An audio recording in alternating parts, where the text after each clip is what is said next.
and welcome back to Inside Zed. Today, we have returned to the special weapons and cover the Thrustodyne Aeronomics Model 23.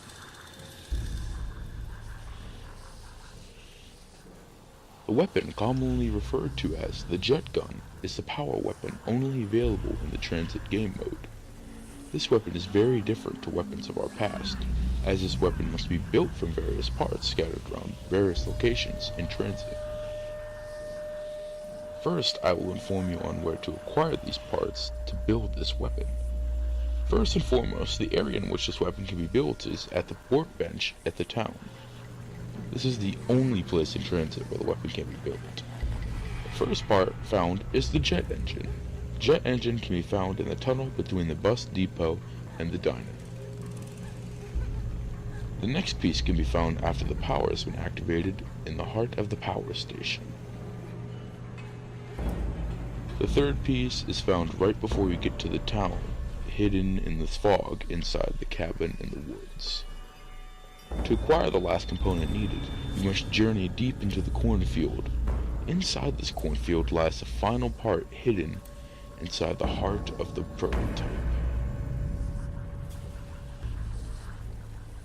Once each of these components are acquired, you must take them back to the workbench at the town and add it to your build. Keep in mind you can only hold one part at a time. Once the final piece is added, you will now be able to take the jet gun. First, I must make one thing perfectly clear. This is not a wonder weapon. This is a piece of equipment. Since the Thrustodyne is a piece of equipment, it will not take up a weapon slot.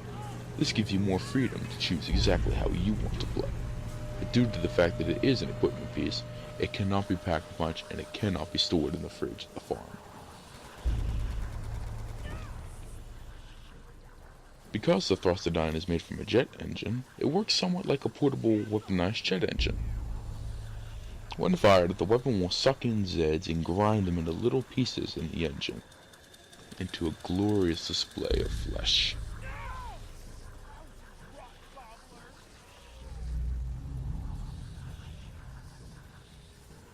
This effect delivers an instant kill at any round.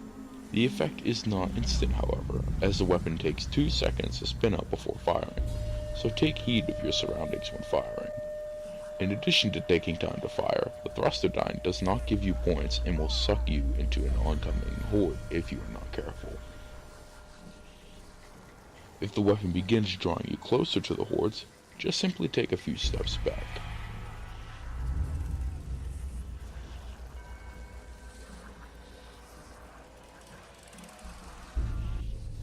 The weapon does not have a magazine size, but instead has an overheat time, and unlike previous weapons, the Thrustodyne can break. How close it is to breaking is determined by a pressure gauge on the front of the weapon. The weapon will overheat and explode after 15 seconds of continuous fire. Do not worry too much though, the pieces will scatter within a few feet from where the weapon broke. Gathering the pieces will allow you to rebuild it, but keep in mind that it can only be built at the town. If you do not want to have to rebuild it, you can simply wait for it to cool down. However, the cooldown time is very long, at roughly 90 seconds, and you must have the weapon equipped when cooling, as it does not cool down while in your inventory. A partially unknown trait of the Thrustodyne is that you can use the jet power to levitate for a short period of time after a jump or fall. This is incredibly useful if you are worried about fall damage or a horde of hungry Zeds below you. In conclusion, the Thrustodyne Aeronomics Model 23 is a very interesting weapon, requiring careful use and patience, and has become one of my personal favorites. However, it simply cannot match the greatness of the past. It seems sometimes the old ways are best.